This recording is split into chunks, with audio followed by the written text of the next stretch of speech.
It's your boy Takiruskate. We're gonna finish up the Kraken task. 79 more to go. Slaughter bracelet is on, so maybe 80, 90 something.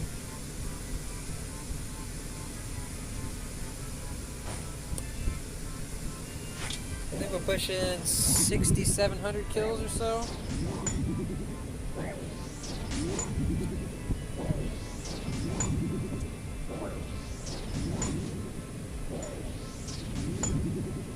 Today we're getting a little late start. Today's my day off. Kind of chilling today.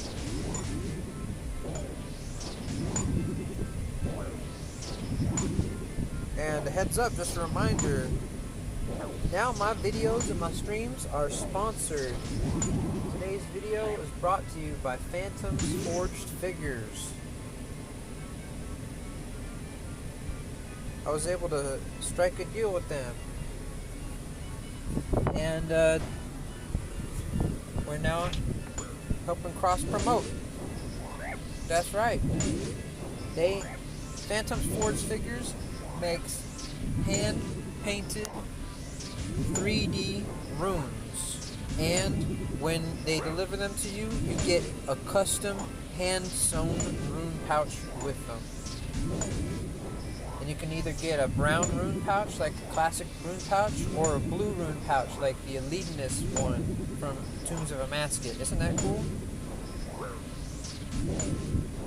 And I'm telling you, they put some love into this, you know, they put some real effort. I've seen them made. They showed me kind of, you know, inside the chocolate factory, so to speak, last night, and we got to see how they're printed by the 3D printer. Then they paint them with the base coat. They give them colors and the accents. Then you can choose to have them just the colors, or you can have them glossy finished, and then you get you know, different amount and variety of the runes, and there's even different sizes of the runes, because they usually, like, the small ones are about the diameter of a quarter, and they got a good thickness to them. And then they got bigger ones. They got, like, I think 1.5 inches, 2-3 inches, something like that. And then you can get like 7 mixed runes, I believe 14 choose your own runes, or I believe 21 basically one of every rune. And you can choose your pouch color at the top 2 tiers, the 14 pouch and at the 21 amount pouch. So anyway, yeah, they're pretty cool, and the way you're going to check them out is on Instagram. Forged Figures.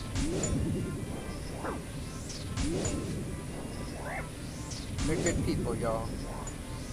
You know, I just they kind of were they had sent me a bunch of likes on a bunch of my posts on Instagram, and I checked out their page, and I just said, "Hey, you rock.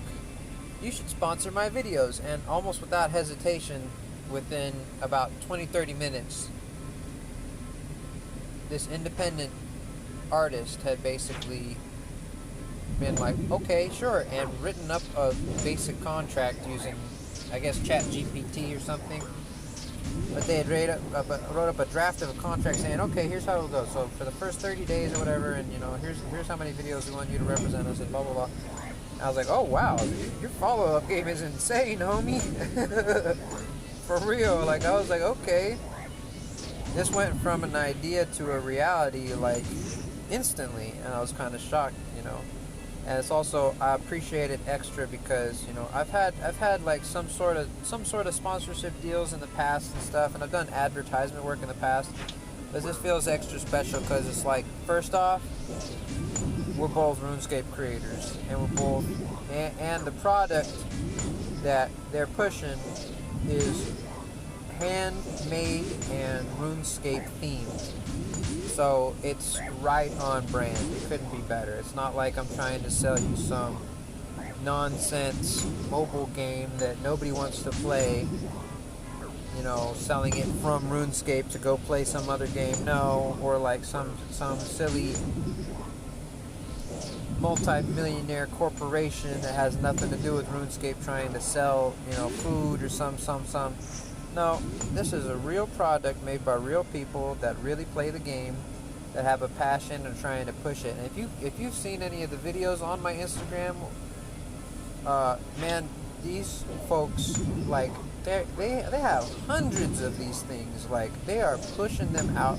They are basically, it seems like they're spending so many, like every hour of the day, printing, painting, sewing pouches, doing everything they can to fulfill orders and get out the word and try and do their thing. And it's like I can respect the hustle, and I think they kind of saw me and they kind of respected my hustle.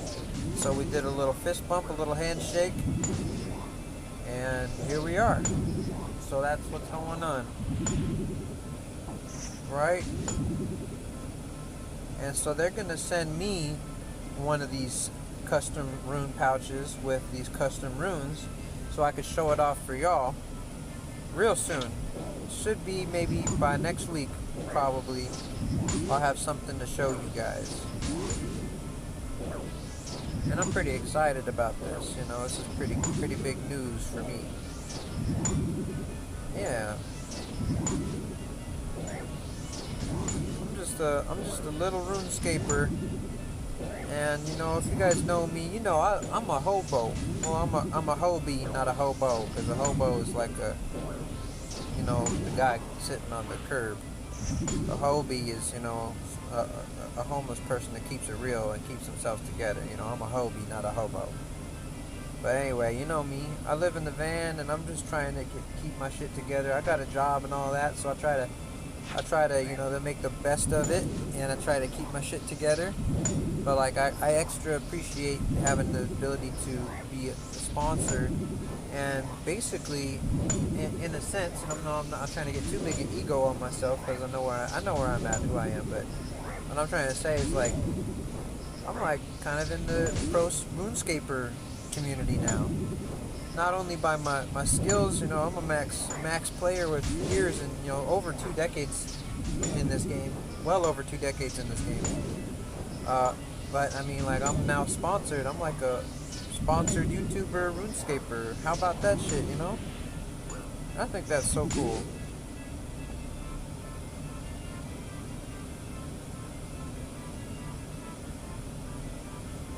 And it also, it ain't all about getting rich. I'm not going to get rich off of this sponsorship. But you know what? I'm going to be helping them to make, some money on it. First off, they have really good deals. This is that's another reason I really like this. These people in this products is because their price point is unreal, like in the best way.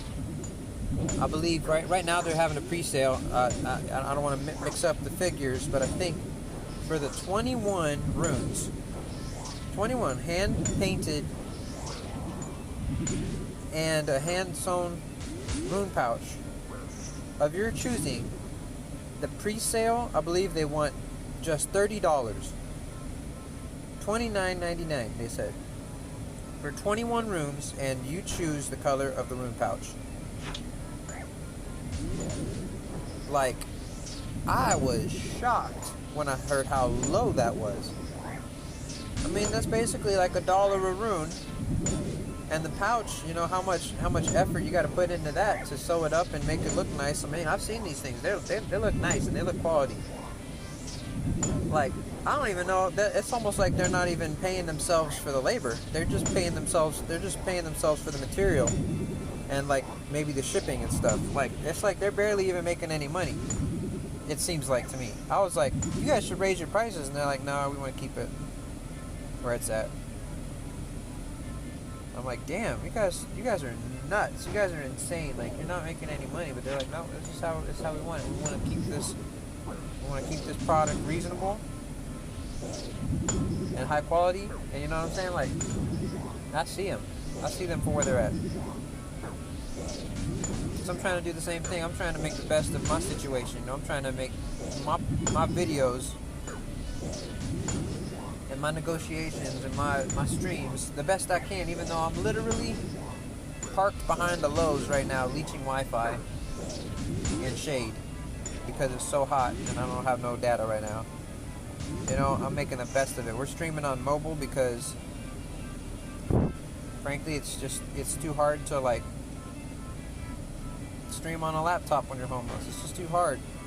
Sure, I could sit in the Panera all fucking day, but it's just like there's just like a certain amount of like, it just kind of like you have a social battery.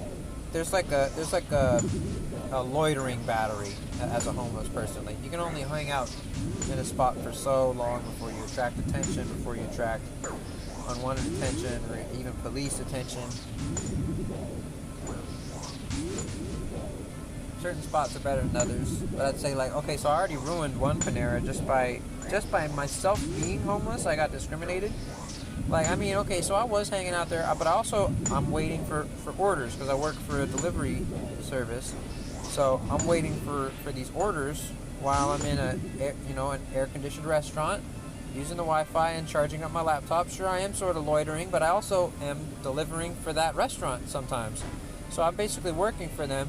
And when I went in there one time, I just went to go sit down, and the manager came up to me and said, "Hey, you got to buy something if you're going to sit down." And I said, "Well, hey, I work for you. Can you not see? I literally had my sweater for my job on." And I said, "Look, I work for this. I deliver your food." And like she's like, "Well, you have to buy something if you want to sit here." And I'm just like, "How rude! I work for you."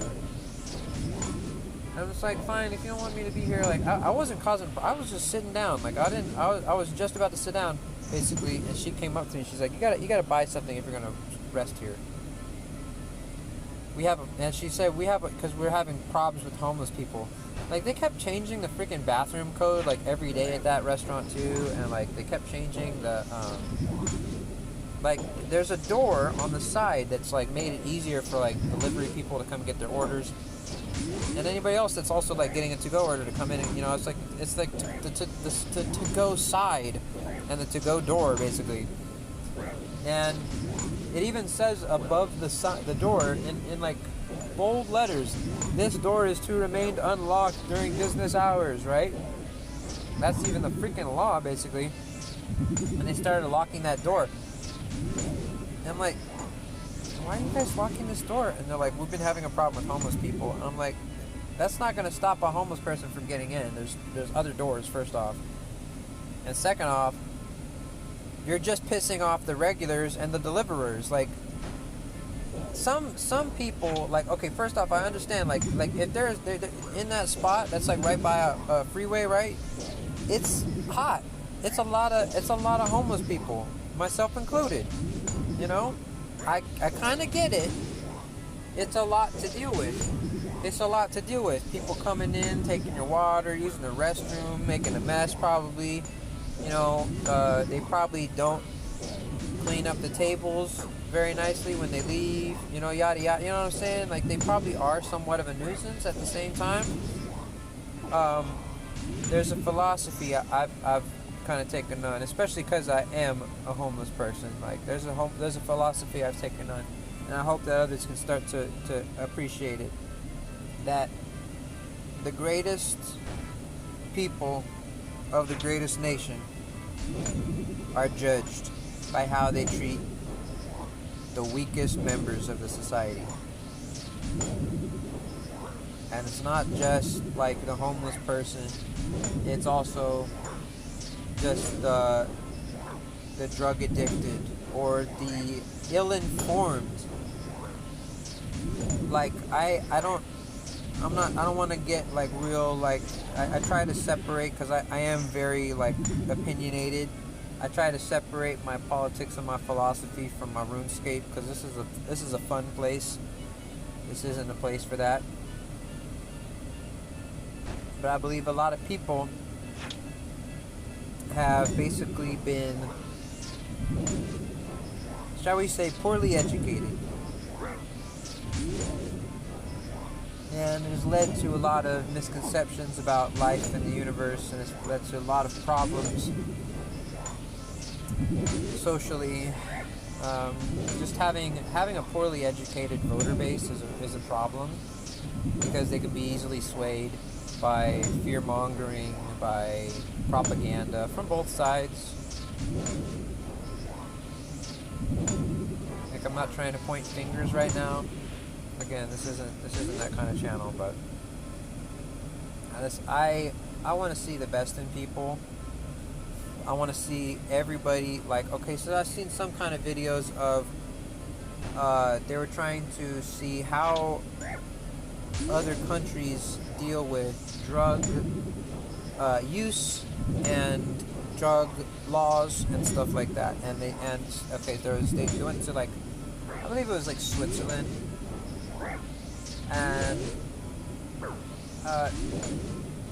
they do a couple of things, right? First off, they legalized all the drugs, so you're not a criminal if you find a certain habit with whatever you're interested in chemically. Good, but that seems like it would open up the doors to, perhaps anybody or everybody doing the worst drugs, the hardest drugs, right? Well, you're able to get any drug and the purest version chemically of that drug from the government in that country, and you're able to basically, if you want heroin, it's like the precise chemical compound that makes the, like, best heroin or whatever is, like, either freely or cheaply available. And so it takes all of the fun out of selling drugs and cutting drugs with other things to make it more potent, which can kill people and stuff, right? And so you're able to get clean, strong drugs from the government legally without stigma if you want it. And so it takes a lot of the guesswork, it takes a lot of the danger out of it. And then, other things like having the availability of not the worst drugs, but like the good drugs, like the good painkillers and like good weed and stuff. Having the availability of the right substances can help curb stronger addictions. Like in places like Oregon and like Colorado, Washington, Nevada, a lot of places in the Northeast, states like Vermont, New York and stuff, they've legalized weed, and it has helped, not in every circumstance and not with everybody, but statistically they found that where they've legalized weed and kind of decriminalized sort of like other drugs somewhat,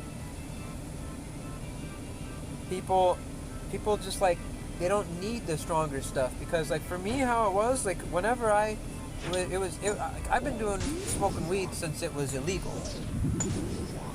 and I've seen it all. I've basically gone through where it was illegal to where it was kind of starting to be cool to where medical cards were a thing, and I had a medical card, and then, like, to where it became recreational, but, like, not in my area, so you still had to have a medical card, to where now it's kind of just, like, everywhere, nobody gives a shit, just don't get caught selling, like, a fuck ton of it in the wrong moment, you know what I mean? Like, long story short, like, I forgot what I was talking about.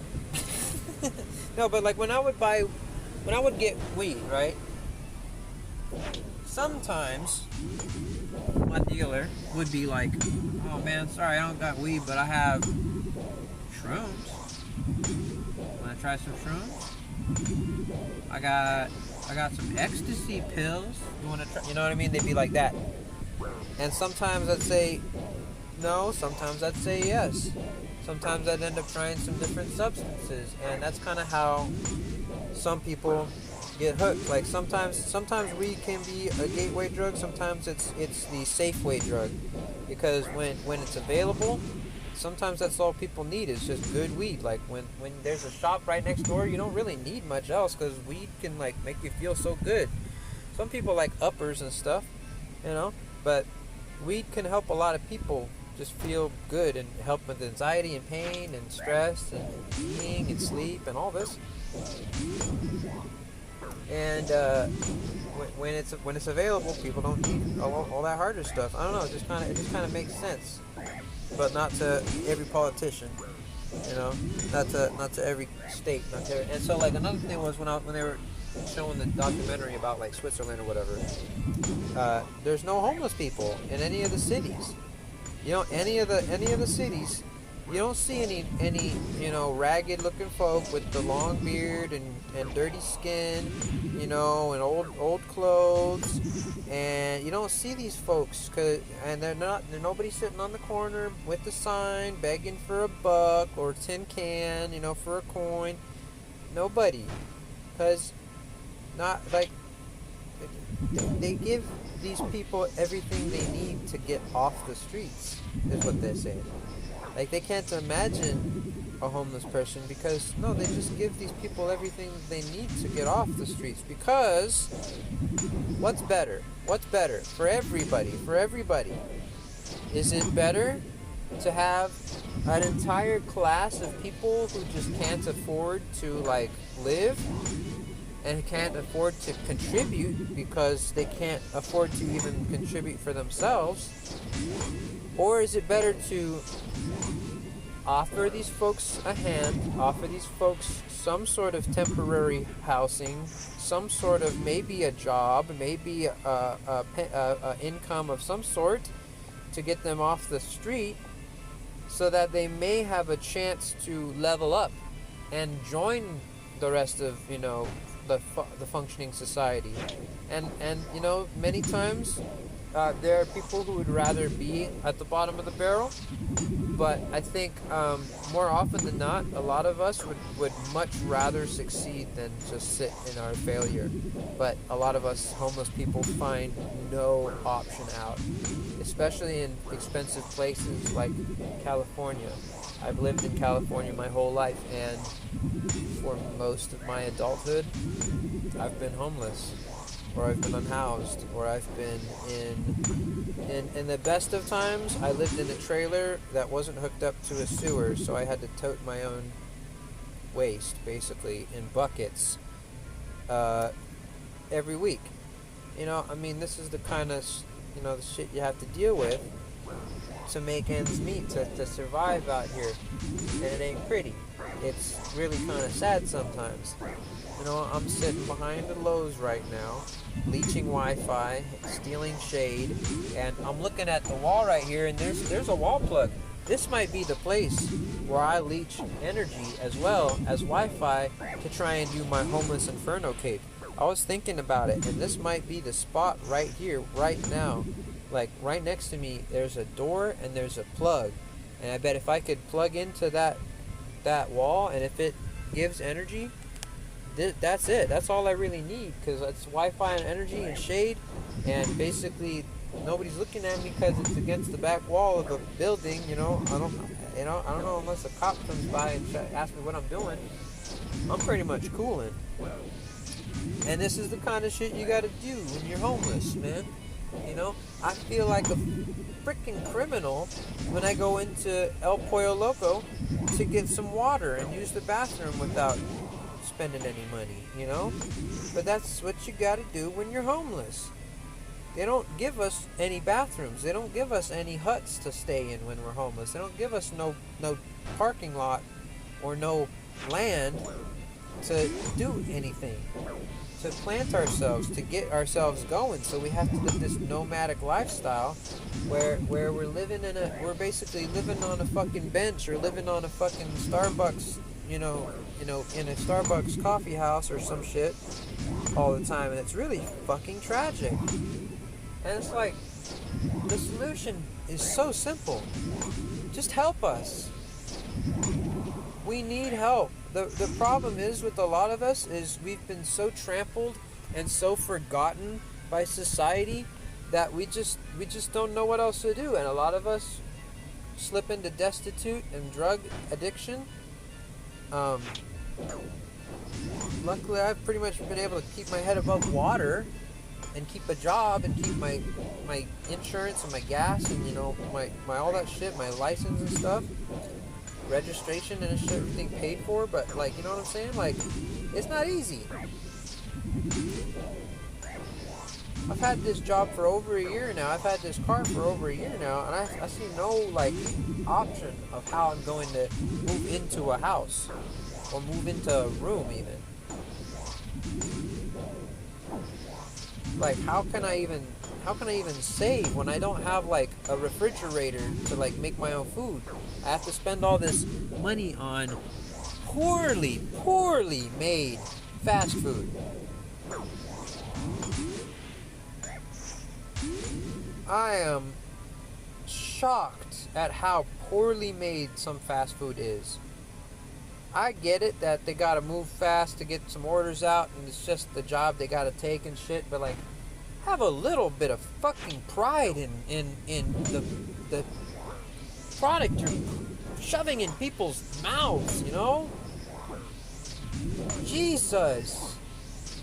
Even when all I did was make fucking nachos and funnel cakes for the carnival, I did everything I could to make that kitchen clean, put everything in place, make sure that oil was sifted for all that junk in it, so it didn't end up on your food. Because nobody likes that when you're biting into a good funnel cake, you don't want that like wiry gristle of like fucking leftover black freaking stringies from the previous cooks. Like, no, I'll be sifting that shit out and flicking it out. Man, made the best freaking funnel cakes in the West Coast, baby. Best in the Northwest. And it's just kind of like sad when I like go to a, I go to a fucking, like I just went to that McDonald's and they messed up like 3 things on my order. It's all little shit. I don't really want to sit here and bitch about it all day, but it's like 3 fucking things were wrong with my order. And it's all like the little shit that you don't really want to like call them back to like fucking get a refund or a redo. You just kind of put up with it kind of shit, but it's just like, bro, the fucking receipt has like a list. Get it right. Check it twice. But they fucking know that, like, what are you gonna do? Go somewhere else? This is the cheapest place in town. You know what I mean? Like, they know they got the fucking market cornered. They know that fucking they're not gonna pay their fucking workers anymore to do it better. Those motherfuckers making minimum ass wage. And even though minimum wage is like 20 something an hour now, they didn't give a shit. Okay, this is a bitching hour with Takiru. Being a total Kevin right now. Huh?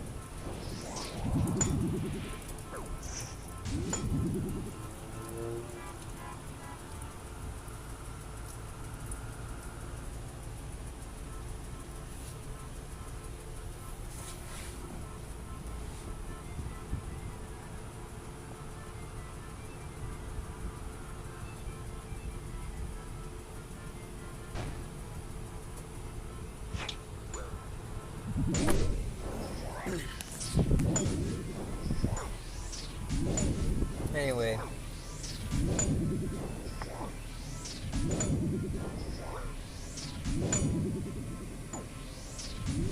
McDonald's was totally whack, so I totally Ralphed it. The whole meal just gone.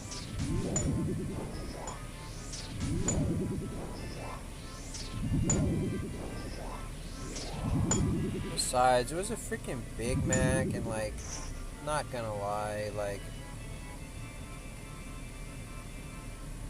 I feel like there was a time when McDonald's hamburgers were good, sort of, but like it's no longer a thing. Something about either the quality of the beef or the ingredients of the seasoning and or the quality of the cook.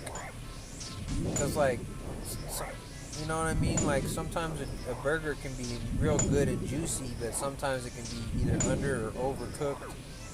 It just seems like it's never quite right anymore.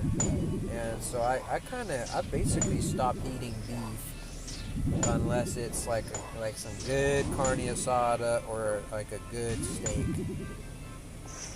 Because I'm just sick of putting this nonsense in my mouth, man. I don't like eating this garbage no more, man.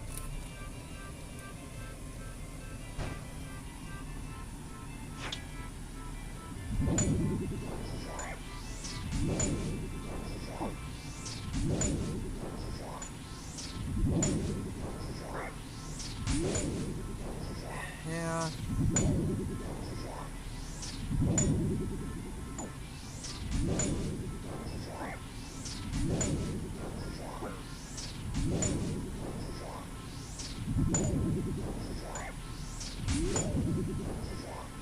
I want to cook for myself. Like,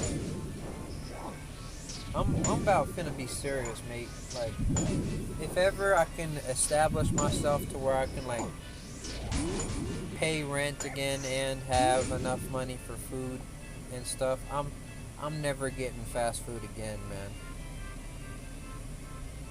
Like, I have been so traumatized by the poor quality of fast food over the last year and a half of eating it every meal, every day. It has traumatized me.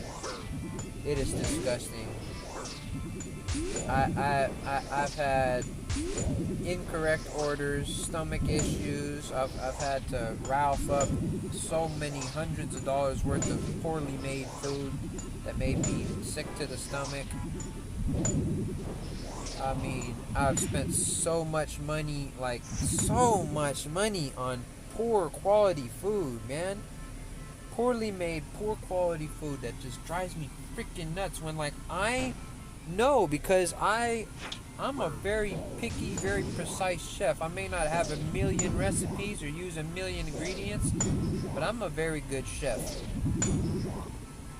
Like, I'll make the best shrimp tostadas you ever had, man. My chicken quesadillas and chickadillas are off the chain. I'll make you a chicken cordon bleu.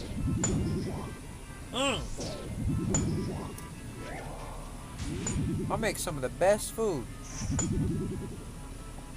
And it's insulting to like eat food prepared by amateurs, taught by amateurs, like created. Like the whole system is like we're just here to basically shill as much crap out as possible. People, if people complain, like that's part of the process. No, make the food, make the service better. People won't complain as much.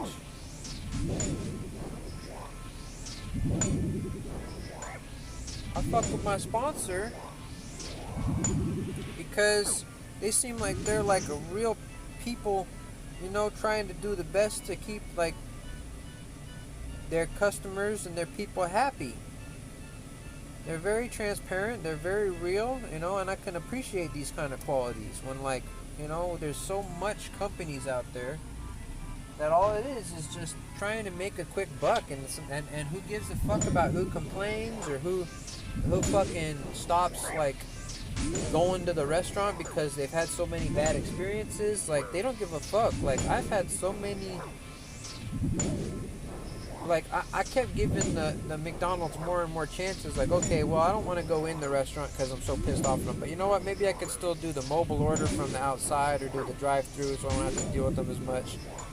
And the fucking service is still deplorable. So it's just like, you know what? I kind of got to be like, okay. So it's like I think I'm time to boycott McDonald's.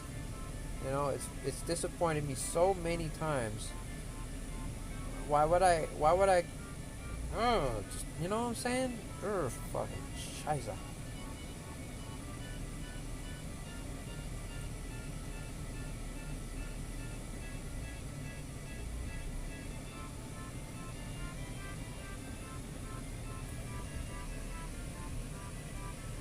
Apparently I shared a video link that was no good.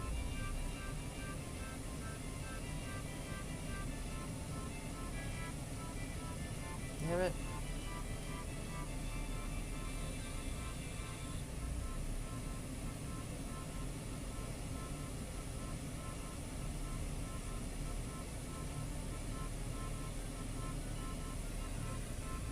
My thumbnails never work for some reason.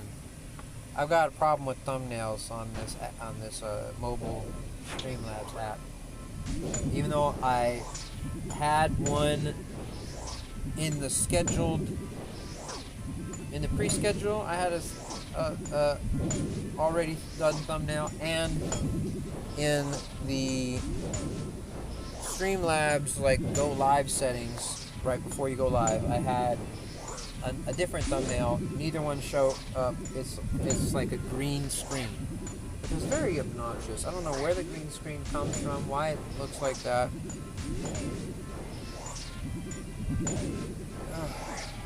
It should show like a live picture or like a thumbnail that I chose, but no. And then that green screen is the thumbnail. See, like, Streamlabs doesn't seem like a company that puts their best foot forward for their consumers. And, you know, I know it's essentially a free app, and I guess I'm lucky that I can even stream from my phone at all, in a sense. You know, I mean, it could be better. It could be a lot better if they put in some effort. Like, there's a lot of issues with, you see like the banners like of OSRS TikTok on the top and my name, Talk Fury Escape, and those, for some reason, every single time that I open up the app again, they're different colors, usually to where I can't see the text of one or the other. The transparencies and colors change, even the positions change. Sometimes they just won't show up at all. Sometimes I can't change the colors. There's so many issues and glitches with this app. It's really kind of tragic. I guess we're lucky that there's not a bunch of ads. We're lucky, I guess, at least that it can stream mobile, right? But man, does it suck, dude. Man, does it suck. Like, I give it like a fucking 2 out of 5 for functionality. Never takes my screen, my thumbnail, even though like it showed that it uploaded into the fucking pre-launcher or whatever, blah blah blah. Like, it showed that it was on, bro. It was ready, but nope, it wasn't. It was not.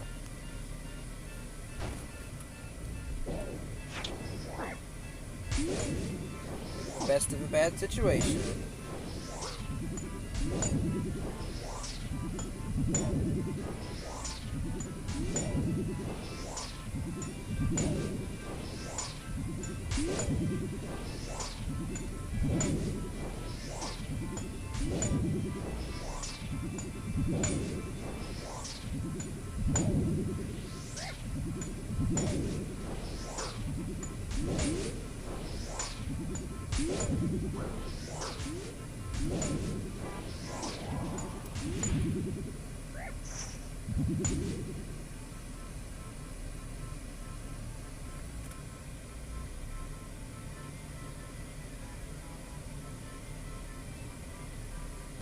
$50 to go. Oh boy. I think I already used the whole slaughter bracelet here.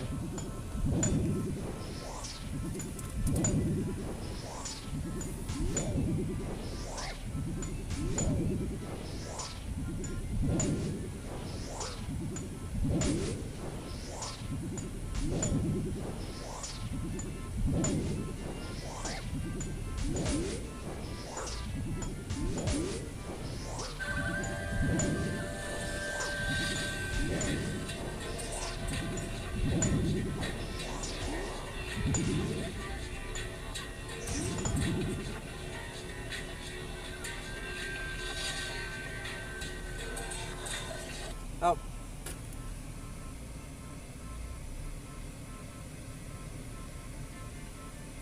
caught slacking. Oof, man, I've been using a lot of gas just sitting here. Using this AC. I might open the window, see how it feels. See if it's still Hundo Plus out here.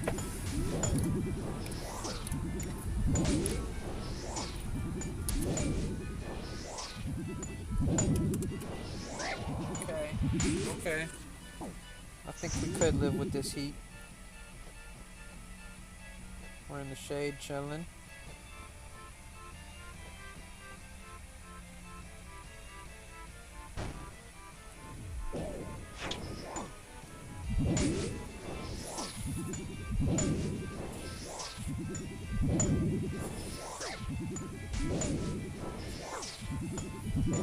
Laker.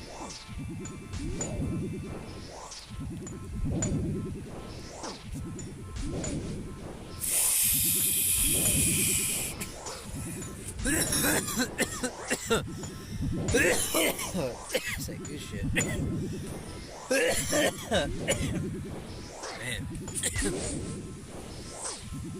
Yeah, we're right.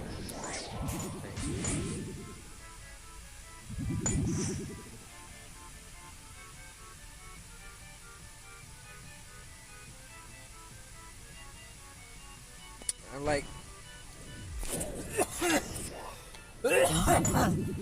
on one hand I want to say beggars can't be choosers, right? Like I want to say that, but like on the other hand, like if I having been through homelessness for like years now, like I've been through now 4 or 5 years of living in a car, about 3 living in a trailer that, you know, I had very limited, like, you know, some creature comforts, I'll admit, but like it wasn't a home, I would say, you know.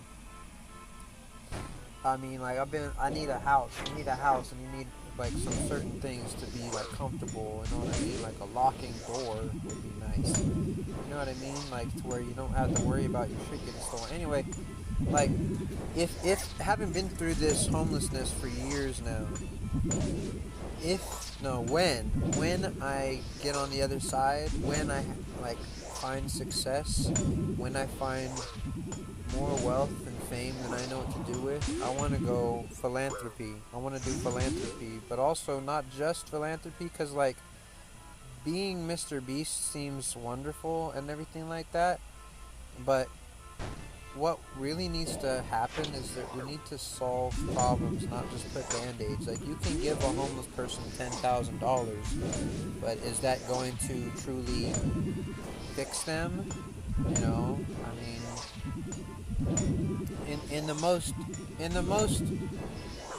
generous light, you know, 10,000. If they chose to turn everything around in their life and invest all that money as wisely as possible, I mean, that's maybe a nice car and a couple of months of like rent or like mortgage or something. So maybe if you could get a footing with that money, you could get like a job or some kind of business going or something. But I mean, it's like it would take it takes a lot of like steps, and sometimes even given a bunch of money, sometimes those steps are difficult for someone who has nothing.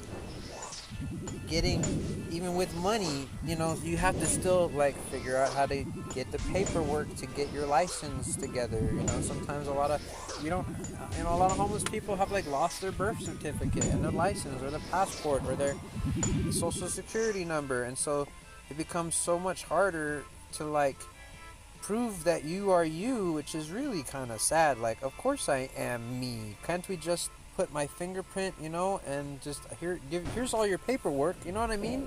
It should be that simple. It should be that simple. Like, you have a picture and a fingerprint that matches, you're you.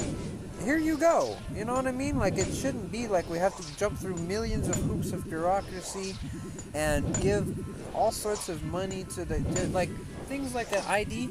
It costs money. And when you're on the streets and when you're really like strung out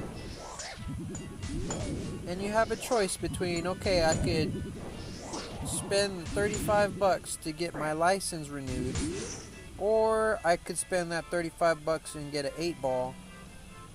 You know, sometimes that choice is easy, and you just go for the easy method, right? And it's tough. It's tough. You know, I went without my driver's license for years because I had like one ticket in the way, and they had suspended my license, and I just didn't want to deal with it. I didn't want to give the government no money, and I didn't want to do anything to fix it. And because I didn't have a license, I couldn't legally drive around and like have a job, even though I did drive around. You know, like I had issues, and like I didn't want to. Whenever I like they wanted like over $1,000 for that ticket. I didn't want to give the government no $1,000. So even the time or two where I might have had $1,000 in those couple of years after that ticket, I never spent it on no government ticket. I spent it on, you know, video games and weed and fucking booze and food and fucking, you know, whatever fucking felt like right to me at that time. So literally for about 5 or 6 years, I went without my license just because of $1,000 ticket. Like one, I mean, there was other tickets and shit that happened before that, but like basically that was the one. Like $1,000 ticket ruined my life, or I'll say I let it ruin my life for about 5 years. And you know what I mean? Like I also kind of lost a relationship right after that ticket. I lost the car after that ticket. I lost everything that me and that my girlfriend at that time owned. We lost everything because it got stolen. The vehicle got stolen, and I lost her. Like everything went really, really, really south because of basically a ticket, basically a traffic violation, and for having some marijuana that like was like maybe like. I was in a district of California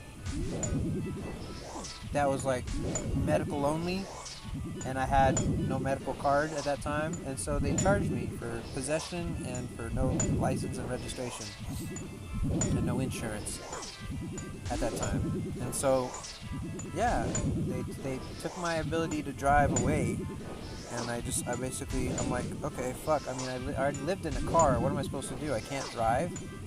Like at that time, you know, everything was totally fucked. And that's just kind of how things are. Sometimes you just get totally fucked as a homeless person, and there's nothing you can do about it. There's no like government agency or like, you know, the thing is like the solution places are the church. And like personally, I'm not a believer, and so that's not a solution place for me. Because I mean, even if I were to humble myself and try and just ignore any like advances of their religiousness, I would still feel wrong going to those places and accepting their help. And I mean, I have before, and I felt wrong. And it's not like a moral thing. It's just I feel like I shouldn't be here, you know, because I don't want to get into that, but it's just like the churches are the only place. Why can't we have some secular help? Some help that isn't like tied to here. Well, we'd also like you to come to our service on Sunday because we helped you. Sort of. It's not like that. They don't say that, but that's kind of like. It's kind of how it works, you know. They give you stuff and they say, well, you know, if you want, you know, basically they're offering you the community, but they're really selling you, like they're trying to get you into the cult of their church. And I don't agree with that kind of stuff. And it's like, you know, I've been there before. I've accepted the aid. I used to literally like there was a deal up in Washington with this one church. They said, and this was a good thing. This is maybe one of the best, you know, offers, right? They said, look, you can park behind our church every night of the week from like I think it was 8 at night to 10 in the morning, or 10 at night until 8 in the morning, something like that. After that, you got to figure your stuff out. But you know, so me and my girlfriend. We would park there at the church every night, even though both of us weren't believers. and it was weird, but it was safe. And every like Thursday night, there would be this van that came by, and they had a bunch of goodies for homeless people. They had toothbrushes and toothpaste and socks and maybe some shoes and a couple of shirts and towels and like etc etc. They had baggies of food. They had like they had all the stuff that you could need. They basically was the homeless the life rescue van, or whatever. And they would come by and they would offer you stuff, and in the baggies there would always be like a little invite to like the service with like a little Bible verse on it. And sometimes when you would grab, they would give you all the stuff you want, and then they say, hey, well, you want to come, we'd love to see you on Sunday. And you just gotta like kind of make them feel. You gotta feel kind of awkward when you say no. I did at least. And it's just kind of like, that's usually the only places you can get that like help when you're homeless is a church. I don't wanna go through that avenue. I don't know what the option is. I think if I had $1 million, I would make I would try to make some kind of homeless shelter or some sort of like, I would like put restrooms around like my hometown that anybody can use. Like I would like talk with the city, and I would say, look, every freaking restroom in town has like a coded lock on it. Like every bathroom at every gas station has a key, and every restaurant has like a 5-digit code you have to ask for, and sometimes they won't even give you the code. They just say, oh, well, I have to open it for you. Like, this is basically discriminating against homeless people who need to use the restroom. Because oftentimes if you don't, like, the deal is you gotta be a customer to use the code, and sometimes you can get past it, but it still feels like middle school. Like, can I go potty, Mrs.? What's her name? What I'm saying? Like, it feels like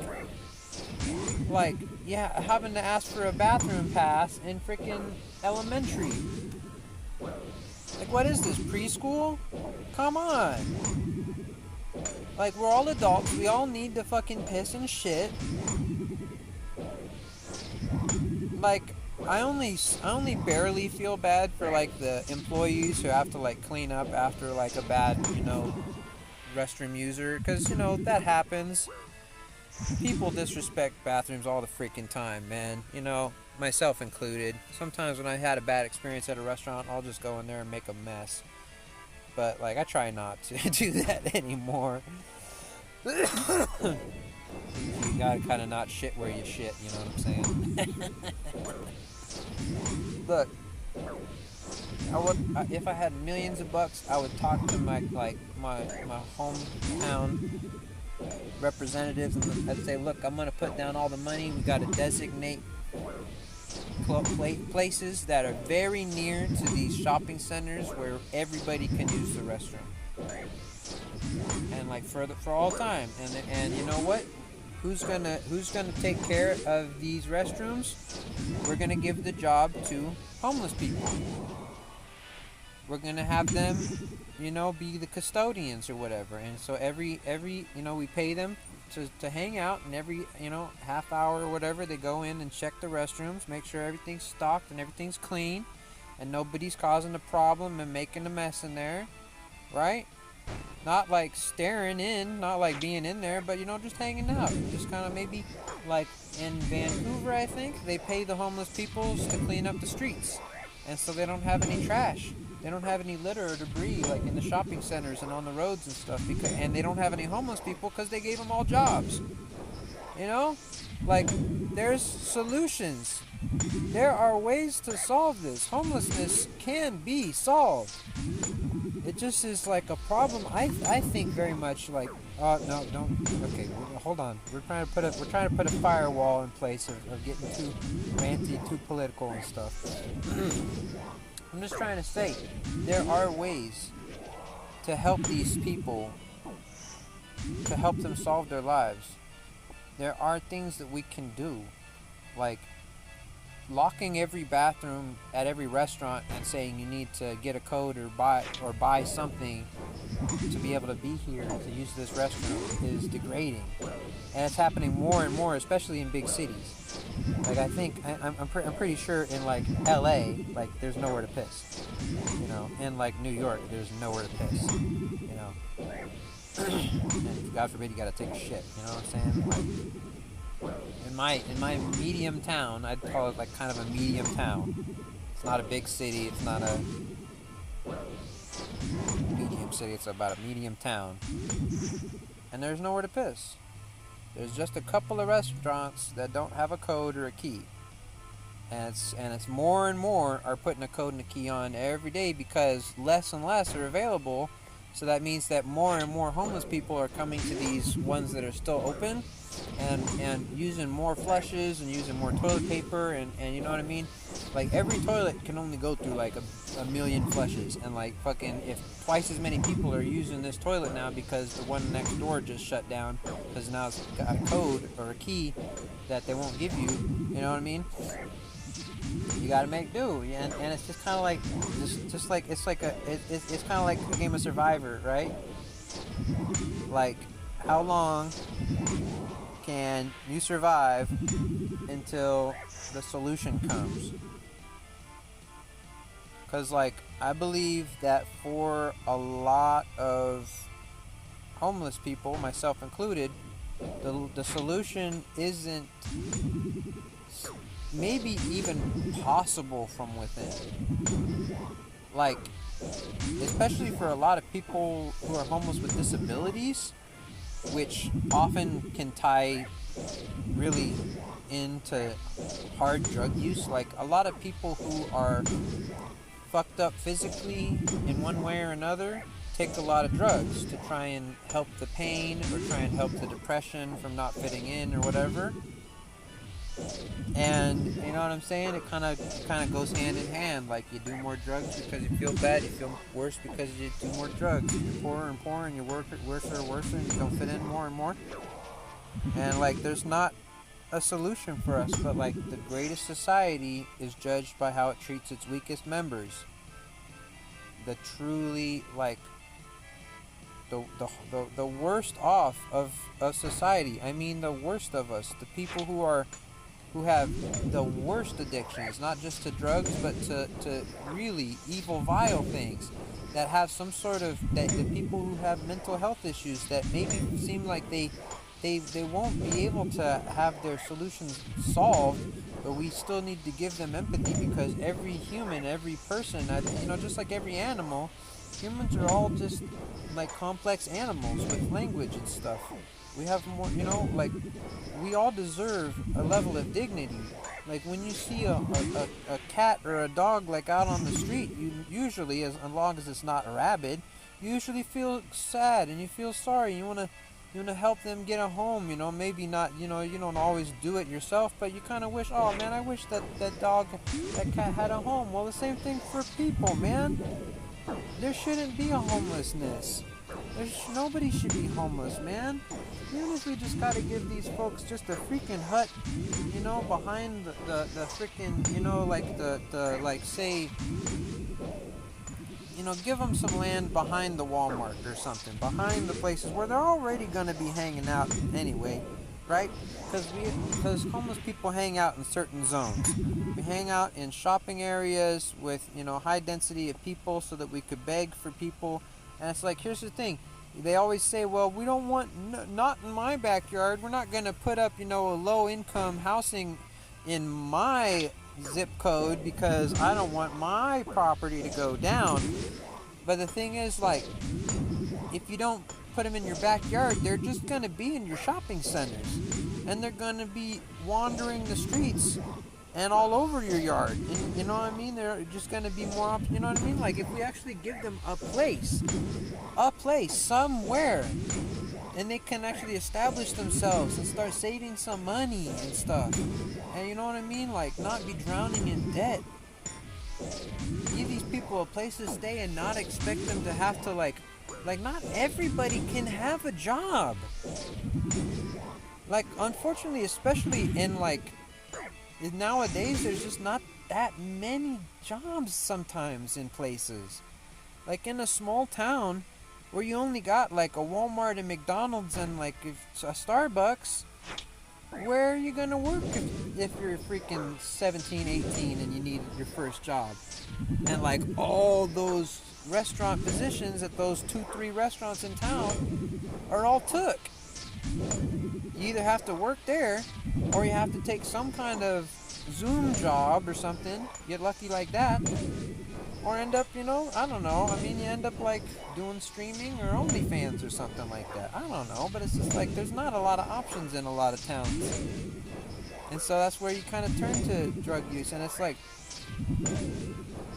maybe I feel like there needs to be more kind of welfare for the poor, more distribution, because there's a lot of wealth at the top. I think everybody kind of knows this from both sides. Everybody knows that the rich are too damn rich and the poor are too poor. Like there ought to be, I don't know if it's taxes or if it's just that the wealthy just need to just be more giving.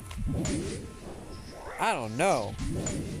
Maybe just like a culture of millennials and Gen Z and Gen Alpha people who are like have a different mindset on having and making and giving money away and solving these problems could change it, but like right now it's just not happening.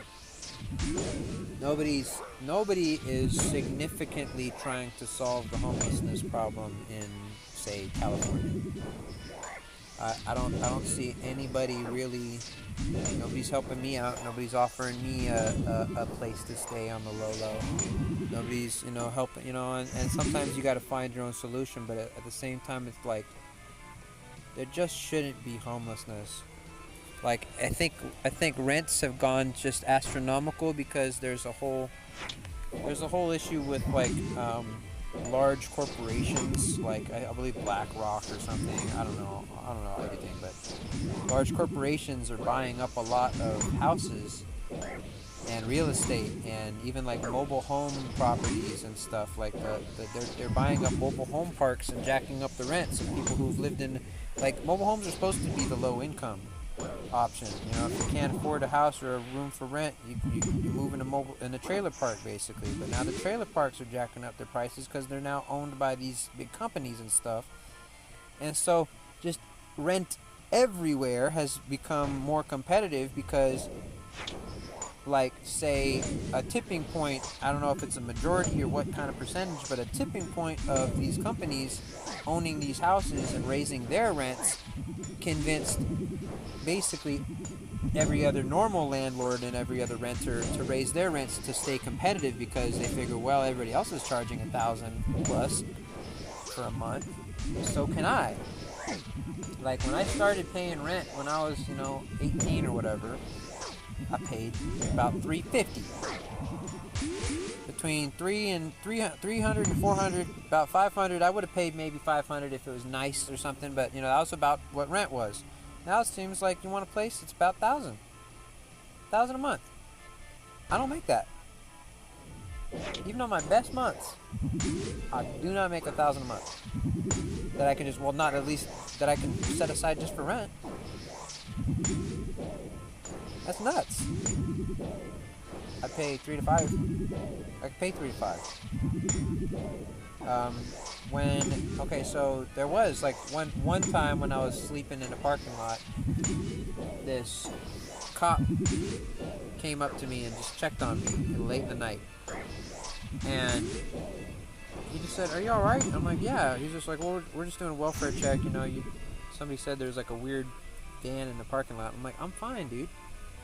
I'm just sleeping here. I'm not, I go to this gym." And he's like, "Okay, well, that's fine."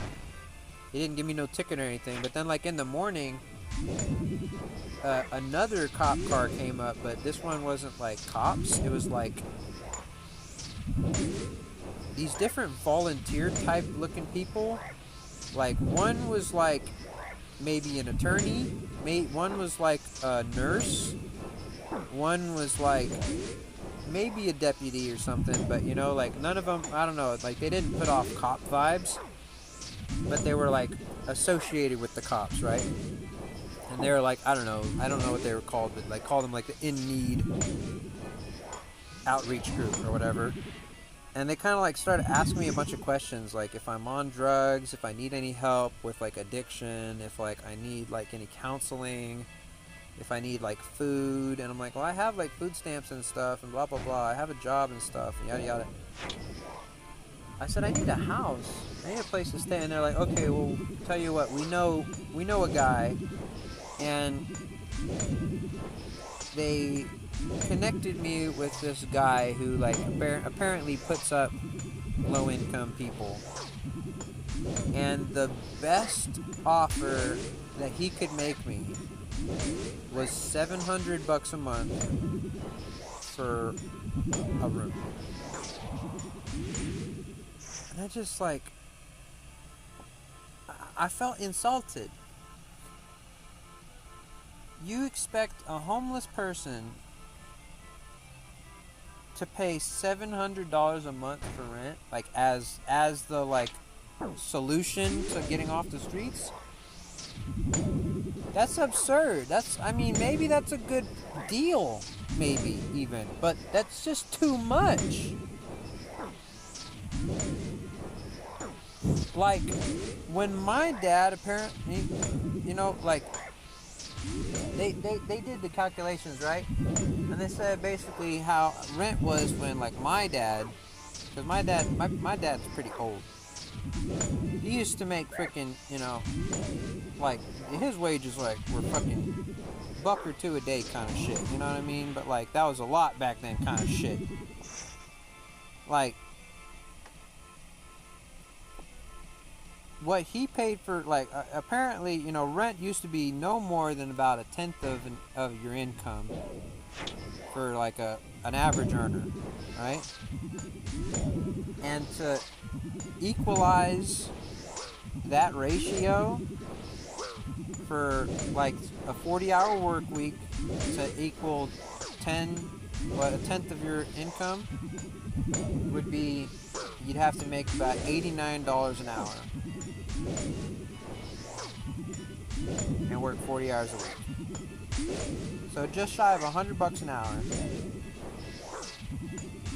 You work 40 hours a week. You might, after taxes, you might make enough to pay off the equivalent of what 10% of is now. And it's just like, Jesus, because like rent now for like a lot of people is like over 50%, or like about 1/3 to 50% of their income.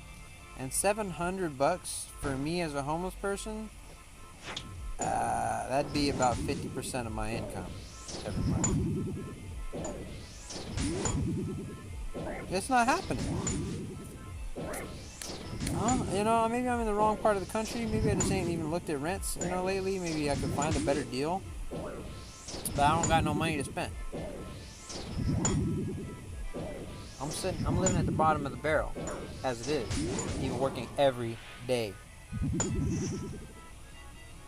Every day. And they tell me, get a better job. I like this job. Get another job. No. One job should be enough for anybody to get by. To at least get by. To at least have a place and a car to get there if you need it, you know, or at least your transportation needs, buy a bus or, you know, whatever. Bike it if you have to, but I mean, like, you should be able to get to work, and that one job should be able to at least give you like a fucking crash house, you know, a room somewhere.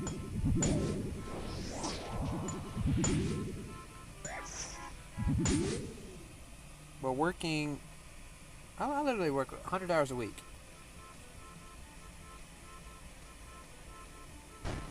And I still, like, I don't see it. I don't see I'm not reaping the benefits.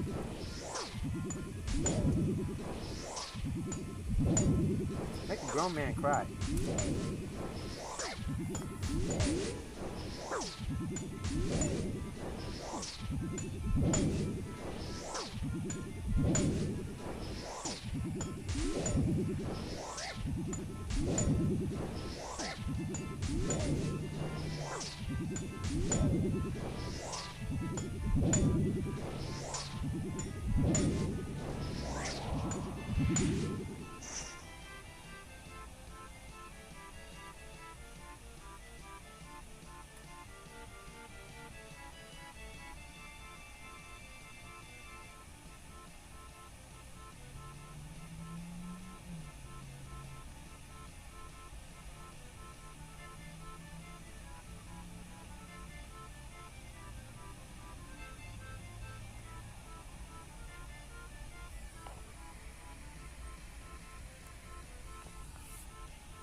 I'm gonna die right here, jeez.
Ooh, this is a task that never ends.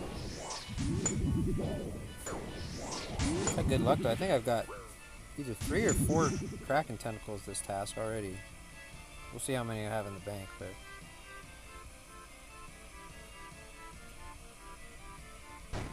decent amount of keys, brimstone keys, a couple crystal keys too. I mean, the loot's been okay. Paid for, I think, probably for the blood runes and the loss of whatever I sell the staff back for, because I don't want the staff. Honestly.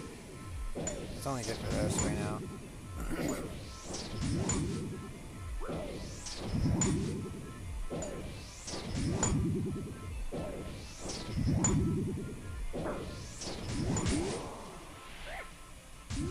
Oh, another key. I've got like something over 30 brimstone keys now.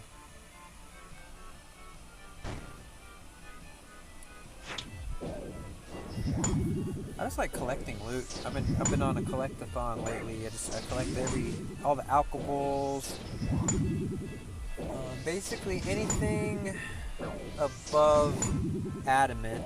Like, I have some adamant stuff, but I'm probably going to alcohol that real soon because the bank's getting a little too full with getting a little too friendly with how much I keep. I need to be a little more choosy. Just keep rune stuff because I have basically rune and dragon stuff, all the bones, hides, any basic resources like runes, wood, planks, gems. I've got a bunch of rings from like bird nests. I keep the bird nests. I don't always, but I like to keep battle staves. You know, that kind of stuff. Like I collect a lot of herbs. Anything. All goes in the loot tab. Not selling it right now. Keeping it. I've been in a decent spot to where I haven't had to really sell too much to have what I want gear-wise. So I'm able to kind of have a nice looking loot tab right now. I like showing it off on streams and on videos and stuff. And I'm kind of hoping, like I'm looking at, depending on how a Raxor goes, I'm thinking about, like, it's probably going to be a melee boss, right? Where you're going to have to stab it or crush it, right? Or something like that. And so I'm considering whether or not I want to sell the Tsumikin at that point to get like Torva and just totally like smack the boss as hard as I can, like week 1, knock out a really good how-to video, hopefully get some of the drops and sell them off to recoup the shadow loss, and then I can, you know, after that I can decide what to do. If I want to rebuy the shadow, keep the Torva. If I get lucky enough and like the drops are good enough, maybe, you know, if I get maybe upwards of 100 mil or more for that battle, then it'll probably make worth selling the Tsumikin's worth it. We'll see. I got some big ideas, you know. I want to throw in a proper, like, I think everything's gonna line up. The sponsorship we had an official signing, a document signing last night. I am officially a sponsored influencer now. Like, you can call me a pro RuneScaper, man. A pro homeless RuneScaper, dude. How about that shit? Feels good too, man. And so, you know, we're talking about the deal, we're talking about the sponsor, repping them in the streams and in the videos as per, you know, obligations, but also just because I want to, because they're cool. And what's more is it should all line up to where I have in my possession the runes and the rune pouch by the time a Raxor update releases in about 3 weeks, 2-3 weeks here. Or is it the 28th, and it's now the 8th, right? 7th. So we got 21 days, 3 weeks. Yeah, it should be here for sure. And so I want to make a proper advertisement video that I hope you guys will enjoy and not just skip past. I want to make something kind of funny, kind of honest, kind of, you know, I have ideas. We're gonna flesh them out. But anyway, I want you guys to I want to put this product in its best light for you guys to see, and also, you know, hopefully we can we can get some, get this partnership rolling, and make that a Raxor video really pop off with how it's produced and how everything.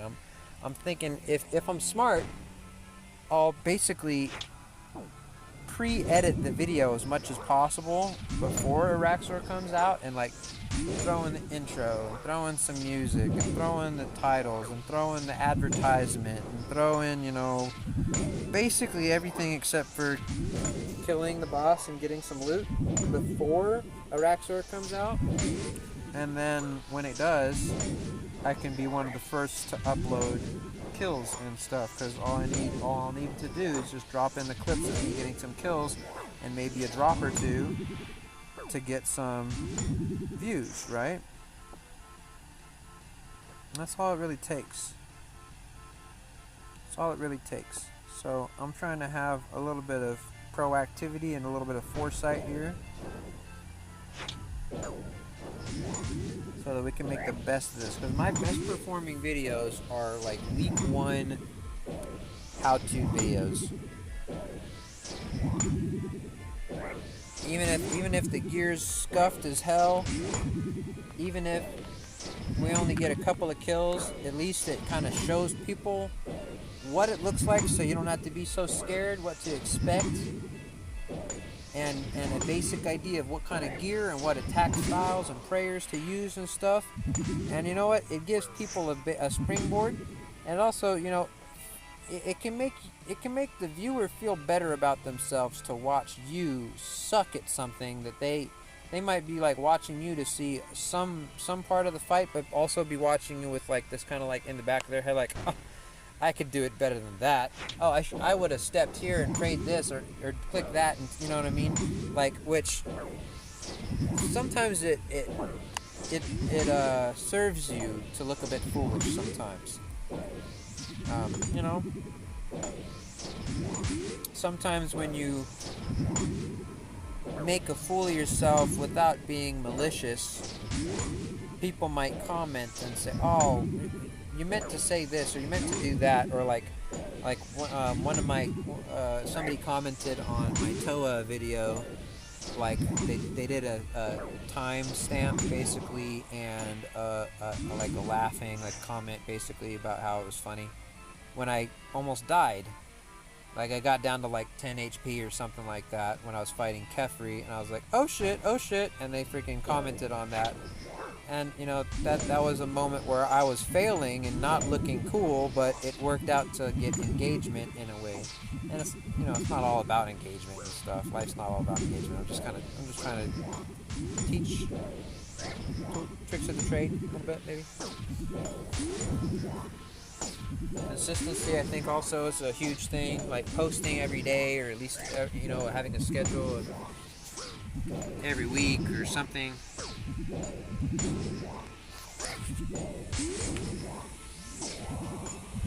Important.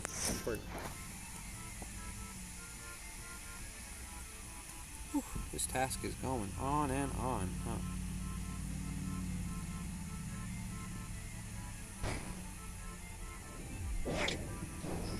Damn, I'm blowing through 2 slaughter bracelets down here, dude. So I got like almost 60 extra kills this task. Maybe the other bracelet was almost about to die, I think, because I put it on pretty soon, if I remember. So it might only had 5 or 10 left. But still, freaking over 30, 40 extra kills. I think I started with a cool 65 or so I'm looking at over 100 kills this trip. Now this is how, the Sanguinesti is how you get the infinite trip. Now you can get some lucky RNG and get enough sharks to sustain yourself and without the Sanguinesti if you're like an Iron Man, but it's, or you could bring a bunch of Cerebrus maybe, but I don't see it happening. The Sanguinesti is like the main way you're going to solve it, by if you want to get the 100 kill trip combat achievement. And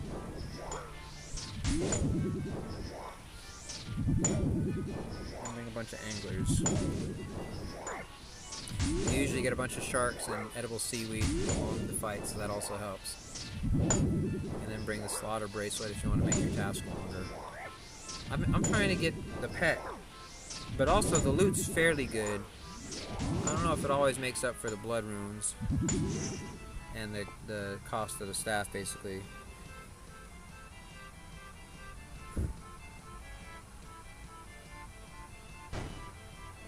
Where are we at? I think I was 15 last check. Man, I only went down.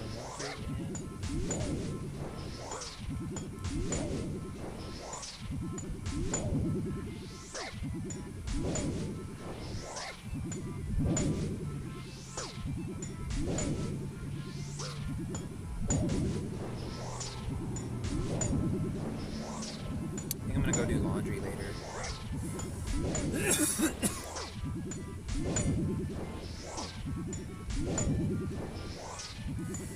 I haven't done laundry in a long time. I have so much stuff that needs to be like it's totally sweat through. It's nasty. Like I wonder why are things biting me at night, dude? I've probably got so much freaking bed bugs from how much fucking clothes and stuff like need a wash and shit. Honestly, like I tried multiple times like cleaning out my van, and it's still I'm having like problems with things biting me at night and stuff. So we're gonna have to do a real good clean out. I think I'm gonna throw out all my pillows tonight and buy new ones at Ross.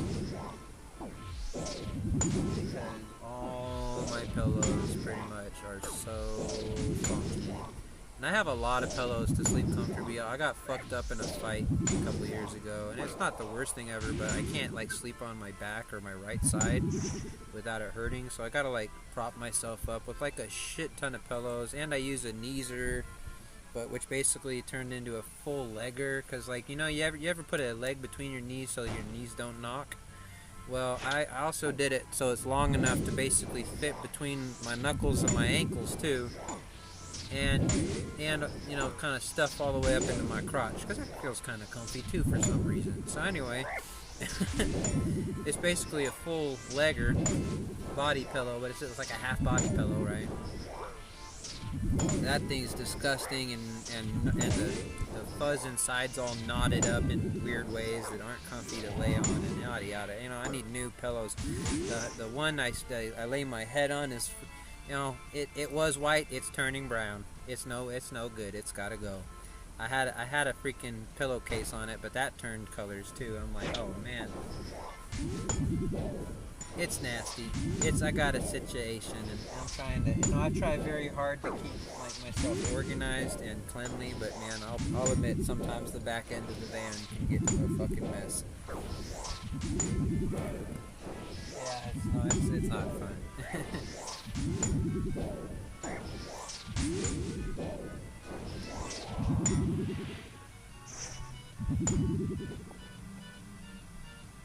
Okay, I'm just gonna try and pick up all this crap and dump it over here, because I don't want to pick up any of these boots anymore, or this fucking, none of this crap. There we go. What else are we picking up? Sharks now? Alright, what else is on the ground? Bucket? Give me that bucket. Give me that fucking bucket. There we go. Fuck that bucket. Fuck it.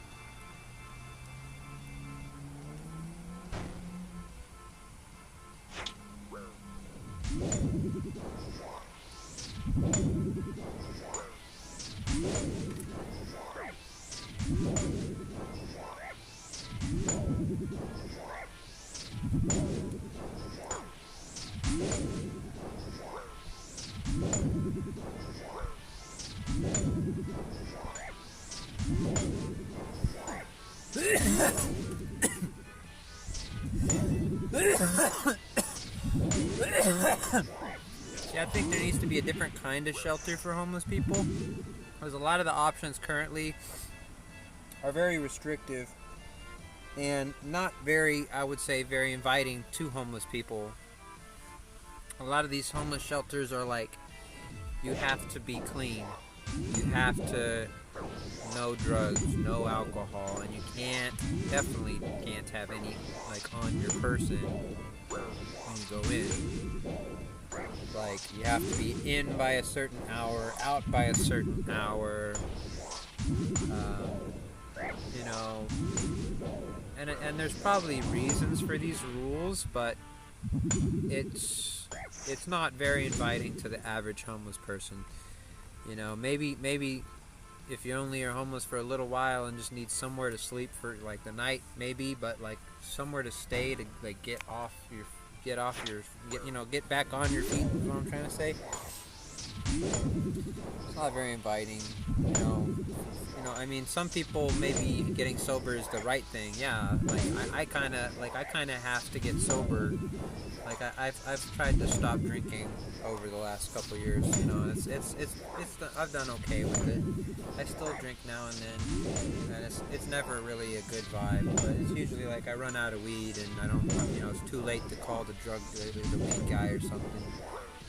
And it's just like, okay, well, the liquor store's still open. I could get a 40 or whatever, a couple tall boys, something. Still catch a vibe.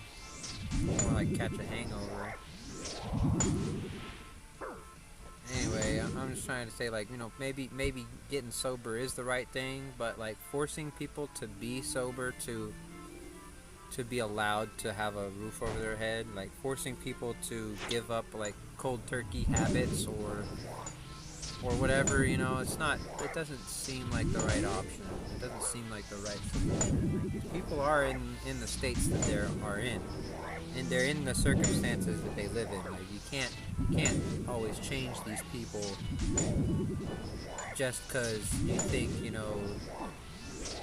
stopping this drug is going to solve your problem, which I mean it probably would, but like that's not the route that needs to be took. Like sometimes, like I know, like I used to know this guy that when I was living in Portland. I was in a car, but I knew this guy who rode his bike all the time to work, and he had kind of like Paulie was his name, right? And the thing about Paulie was he was like kind of like not homeless, but he lived kind of like poor. And the thing about Paulie was he was an old guy who did meth all the time, like daily. He would sometimes sneak off, into the bathroom when we were working a temp job together to go smoke. Or he would, we were at the bar together picking up women, and he'd go, we'd go outside to the car to I'd have a hit of weed, he'd have a smoke of meth. And he was a great guy. He was a functioning meth addict, I would say, He never, he pretty much never went off the deep end with, like, going crazy or getting angry around me, at least. He just liked cheap beer and loose women and, a good paycheck at the end of a hard day at work. He was a good guy. Like, forcing him to stop his use wouldn't, like, necessarily be the option to, like, solving his poverty. Although it may be costing him so much money to be a part of that drug habit that maybe that would help too. Because, like, I noticed that just being a weed addict, weed's not like a hard drug, but you know what? It takes my wallet. $40 here, $20 there, $100 here. Ounce here, $2,200 there. Whatever. Like, costs money. Everything costs money, but you might call it an extracurricular habit. It's something you don't really need, but it does something for enough people that they keep wanting it, and it's not killing people. They say there's never been a weed overdose or an instance of weed killing anybody ever. I think you could do something stupid while you're high and die, but like ain't nobody ever died of smoking too much weed. They say. I don't know. They say they're holding back the statistics on the ability to research it. I'm not too sure that we're not taking in cancer. They say it fights cancer, the chemicals in weed, but I'm not sure if you're smoking the freaking Miracle Grow weed that the hombre grew down the street. It may not. It may have some carcinogens in it. You never know, man. And being a stoner for over 10, 15 years, something like that, like. Of course you're going to have lung problems. Of course you're not going to be able to skateboard as fast, run as hard, play with your kids as long or whatever. You're going to get tired. You're going to... Because, like, there's a bunch, like, you ever looked inside of your pipe and seen how brown or even black the inside of your weed pipe is? That's how, like, your lungs probably look, man. Honestly, you ever, like, when you blow out a hit, you ever blown it into a tissue or something to try and hide the smell and the smoke, and then looked at the tissue and it's like brown, and like, where'd the brown come from? I just blew out the smoke. Like, smoke's like usually like white, right? No, it's like when it's concentrated, it's like brown. And it's probably what's in your lungs. So I mean, it's not the healthiest thing ever, but it seems to be healthy enough and safe enough that it's legal in most states. But unfortunately, like, I live in a place where they had a mini satanic panic. They had I call it the organic panic over weed. And they were saying, oh, it's getting mixed with fentanyl, and the kids are getting a hold of weed more often. The kids are bringing it to school and selling it to their friends and blah, blah, blah. And they scaremongered weed in my home area, basically. And they put up a bunch of laws. They put up one law in 2013 to where basically there was recreational stores all over town. And in 2013, they all shut down. In this like whole Tri-City area, there's just no more weed anymore. Like, the stores all shut down, and the only way you could do is if you had a medical card and you could have it delivered. And so for years, that was the way it was. You could have it delivered medically from the next city over, and it cost a little bit more, but it was usually pretty good stuff, and it was cool. I mean, it was kind of obnoxious because there's no storefronts anymore. Like, we live in California, it should just be legal. What's the fucking problem? But anyway, they ended up making the law. Oh, I'm done with the task. Okay. They ended up making the law to where we had a whole protest and everything trying to stop them, and we had like 50 people show up and do like a 3-minute speech each to the council and try and tell them to stop. But no, it was like this council member was retiring. And his last issue of office was to shut down the medical industry, like, because who cares? Like, he's leaving office, he can't take any more heat, right? So he just put a huge middle finger up and revoked the ability to sell and distribute licenses for medical weed distribution in the whole area, in the whole city. And so we had to move even farther away and I was sponsored at that time by like that one of those companies that was selling medical weed at the time. I was getting medical weed and just making advertisements for them, and life was awesome. And then freaking they shut it all down, and so that deal went south. Fuck trolls.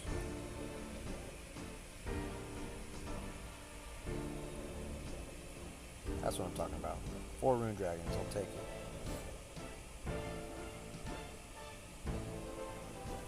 But yeah, and that's how it goes, man. These politicians, they think they were trying to say that all these kids are smoking now, and there's all a bunch of fentanyl in the weed, and it's just like a bunch of scaremongering bullshit. And we just had to kind of take it, even though like 30 of us showed up in force, like, to try and tell them, no, you're about to shut down like a legit industry and ruin a bunch of families' like incomes and stuff. They didn't give a shit. They did not give a shit. They were not able to be swayed. I did my best. I got up there and I played it as real as possible. I got them all to like hear me. I got them all looking at me and like listening to me. I could tell they were engaged with what I was saying. And even though I, faltered a little bit, they heard my words. They didn't give a fuck though. It didn't change their minds. And there's 50 of us also trying to change their minds. They didn't change their minds. Once they had set their minds, there's already vote 3-2. Yeah. Anyway. I get passionate about politics and stuff. This isn't a politics channel though. I should stop trying to talk about this stuff.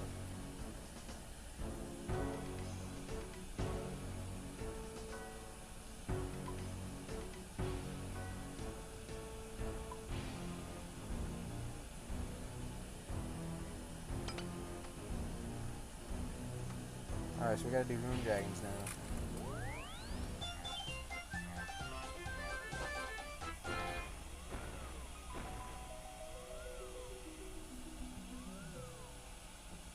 No.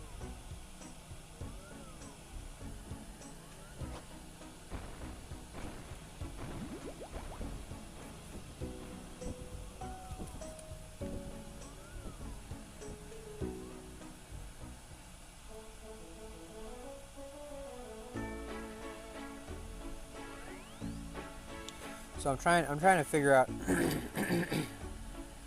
me. Trying to figure out what it would take to stream an Inferno attempt while homeless. Cuz I have a laptop and I can stream on the laptop. But the problem is like I'd have to basically sit either in a coffee shop or something where there's going to be a lot of distractions and noises and stuff. I'm gonna have to find a spot kind of like where I'm at right now. Like I'm behind this building and it looks like there's some outlets that I could probably plug into, but like how long can I reasonably stay here and not catch attention from police or the owners of the building? You know what I mean? Like right now I've sat here for a cool like 2 or 3 hours talking to you guys and hanging out and smoking and chilling, and nobody's come and bothered me. So it's probably a safe enough place to like try this out, like maybe another time.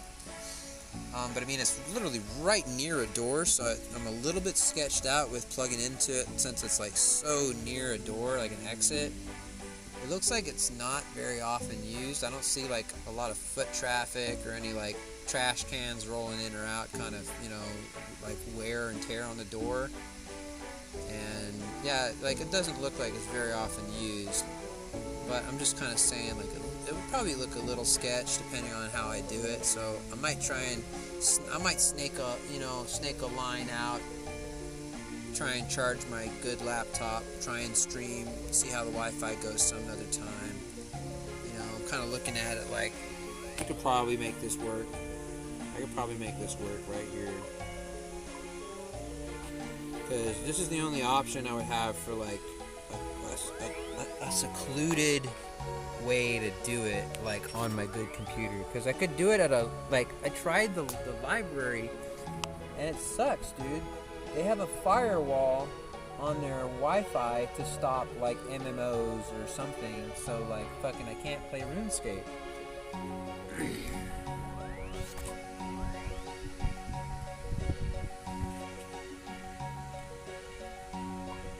Fuck, it went up.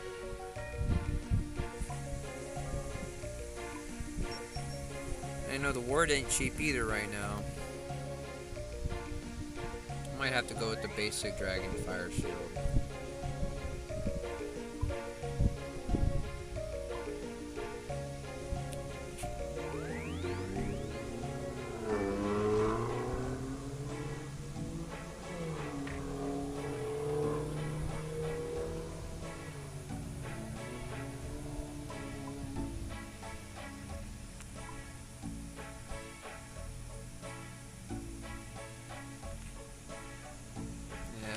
The Dragonfire Ward's like a cool 12 mil right now. Like it actually makes getting that drop from Warcraft worth something for once. It's gone up and down. It used to be in the 20s, 30s. I think I've paid 40 mil for one of my Dragonfire Wards one time. That's also gone down to like 3 mil recently.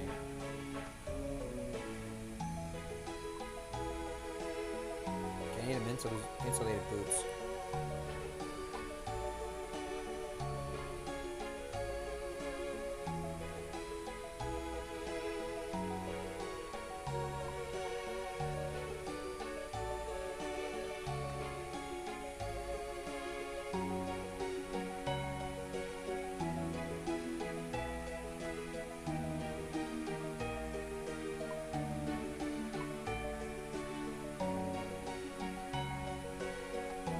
Good.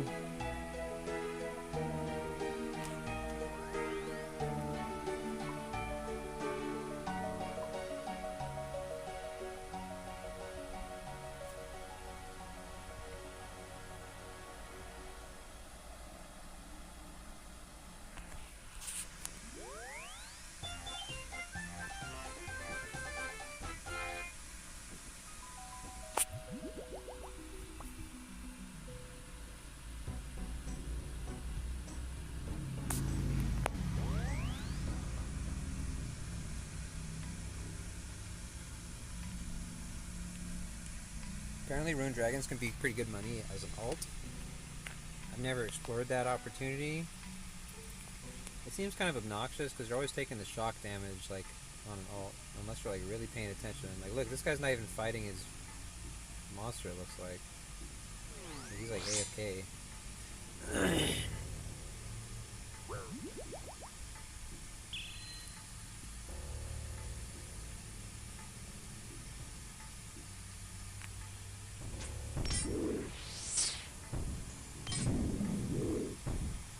There goes nothing.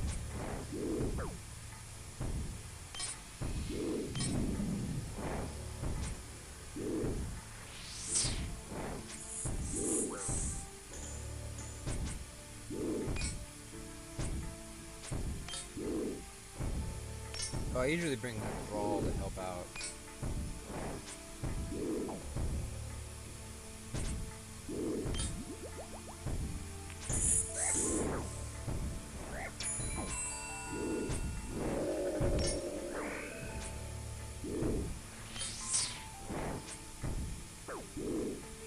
Solid drop.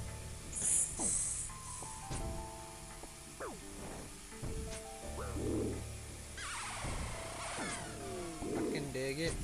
Can you dig it?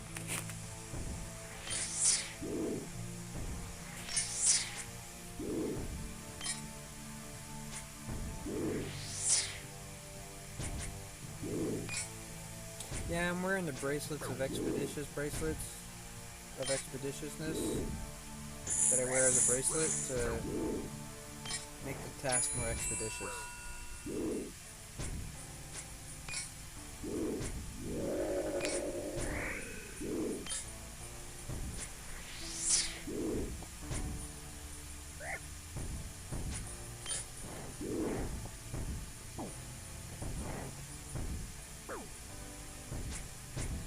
I wish the task amount showed up in your little info bar, like your amount of your bolts and your time and your potions does. That'd be real convenient, wouldn't it?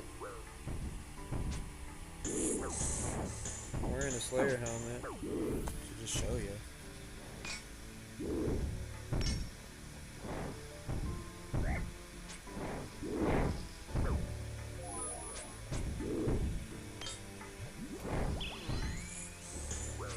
Damn, I was away from it and I walked right into it.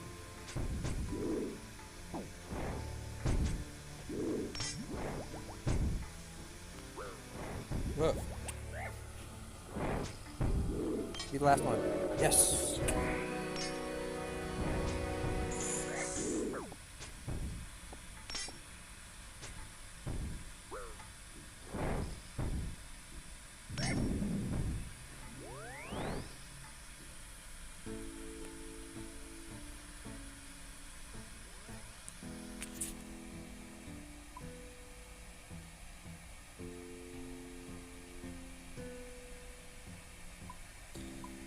Alright, Konar. I'm about halfway through my task bump. I've gained a couple of points. Let's say I'm almost even with her, but I think I've gained a couple. Let's see what she says. Hydras! Oh, it's a good bad task, bro. That's a great bad task. Oh, I'm gonna do it. I'm gonna do it.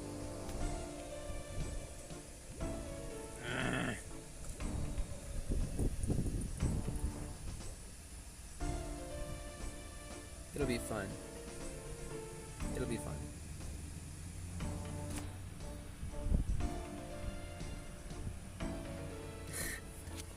Frick. Oh, Hydras. Good thing I just got a Dragon Hunter crossbow, right? I think I need to figure out the ward, because the ward will help a lot. What have I bought recently?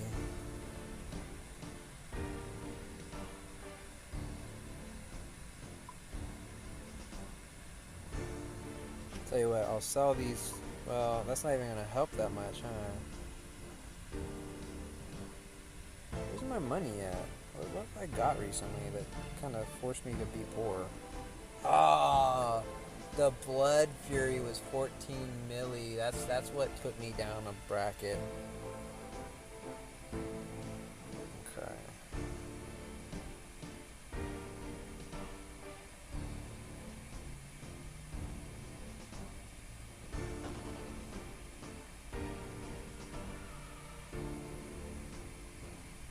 This is tough, but I'm gonna sell the torties.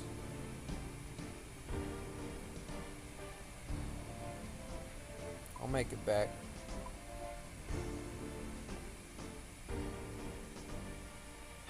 I might not have to. I got 10 mil there. I might be able to sell something else.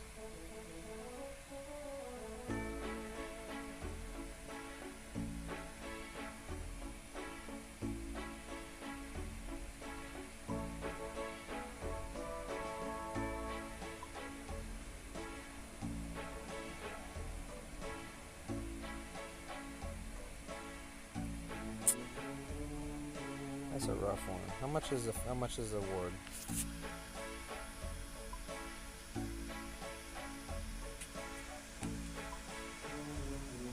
Just 2?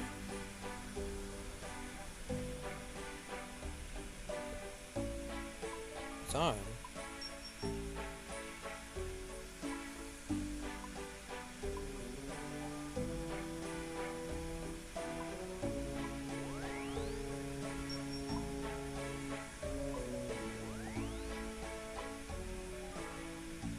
Come on. It's going up.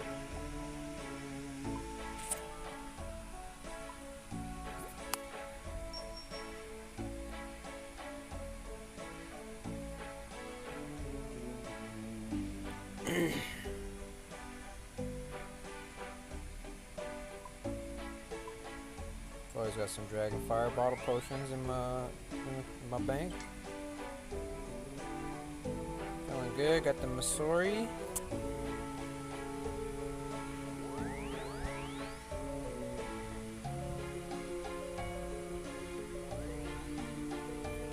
Hydra task mobile.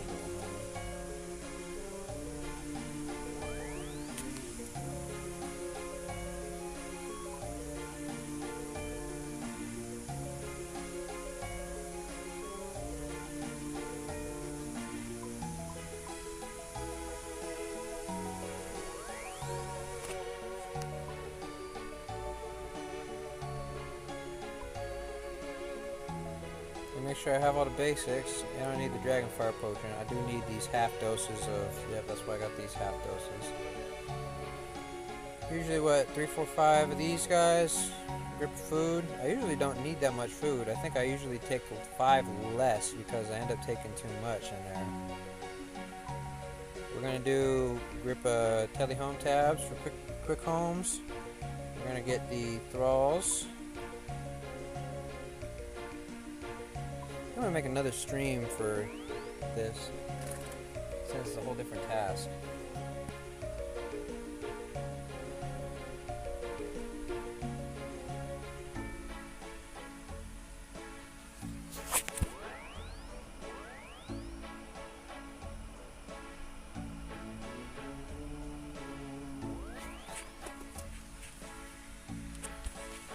My bad. I wasn't even reading the chat, bro. If you're still out there, Phantom, my bad. I wasn't trying to ignore you, bro. I didn't have my chat screen up, so I couldn't even see.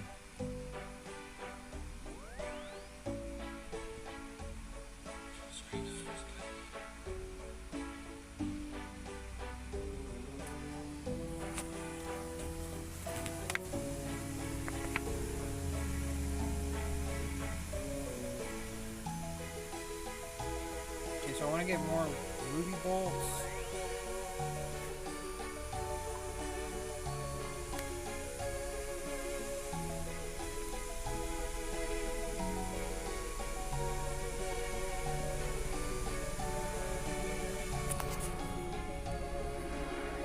Question is, do I want to take BGS or do I even give a shit, you know?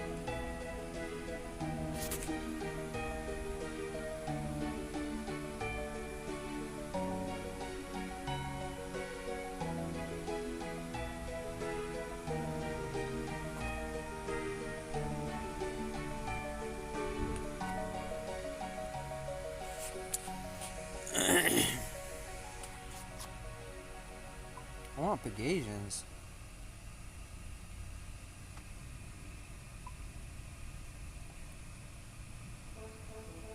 How much are pegs versus prims?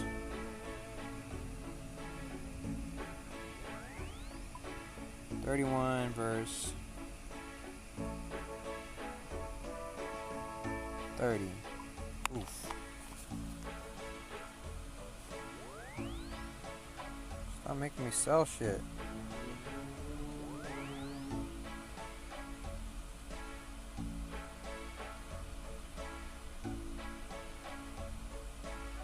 Damn, I should have just sold this.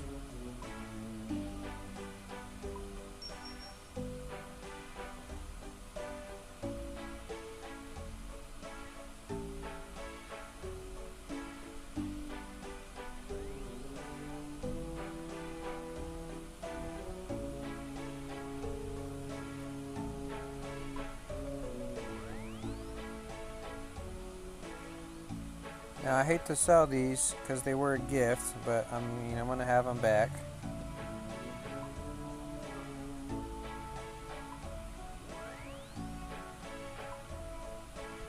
These were given to me by a PKer who entered my house one time. Here's how you do it. If you want to go minus a percent, you got 2 and 5s. You go down 5, up 2, 2. Alright, down a percent ain't selling. Okay.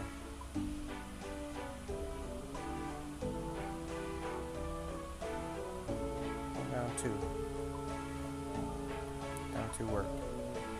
Yeah, PK came in my house. He said, look, man, if I get lucky, I'm going to give you some money or something. I'm going to give you something good from this fight.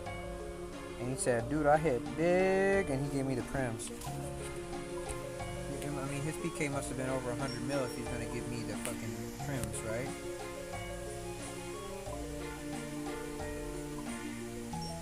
Alright, now I'm decked.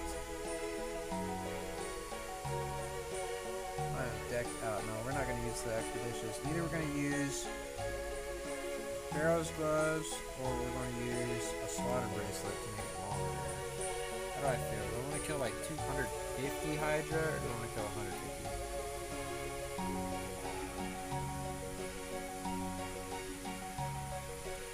Tough call, because this is a money task, bro. There's nothing but money to be had from this boss if you just do it.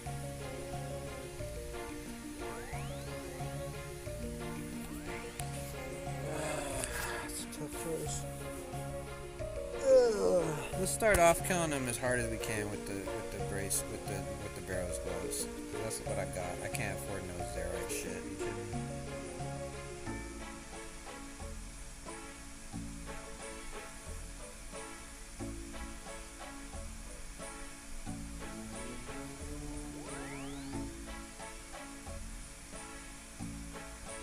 Okay.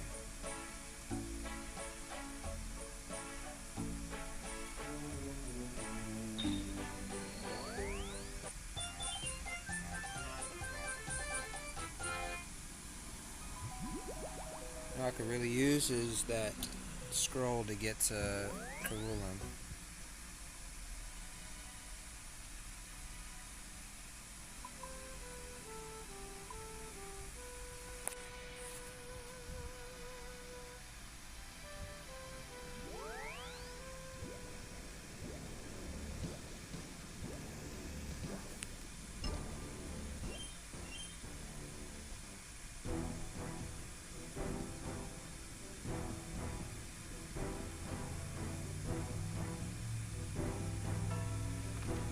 doing?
I want to come over here.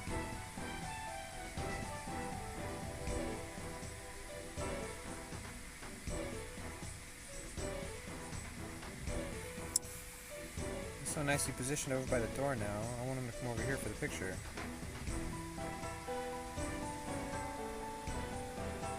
So everywhere I want, but over here.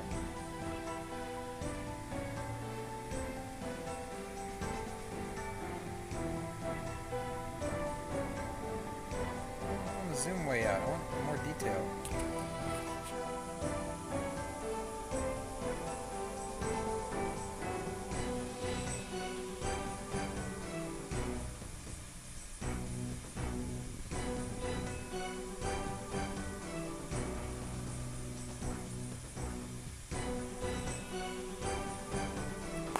Come here, sucker.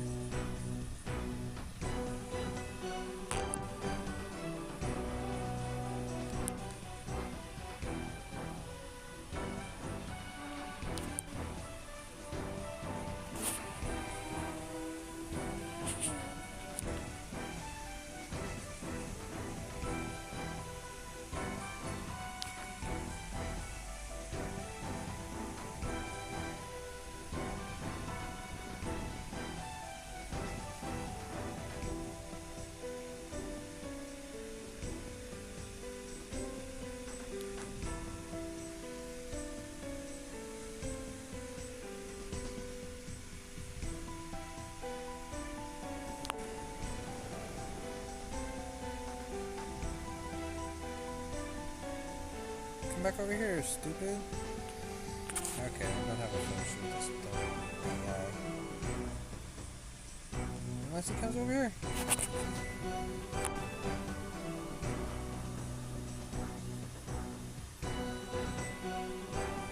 Okay. Break time. Thanks for watching, y'all. I'm gonna take a break and then we're gonna come back and do some proper Hydra task. That'd be fun, right?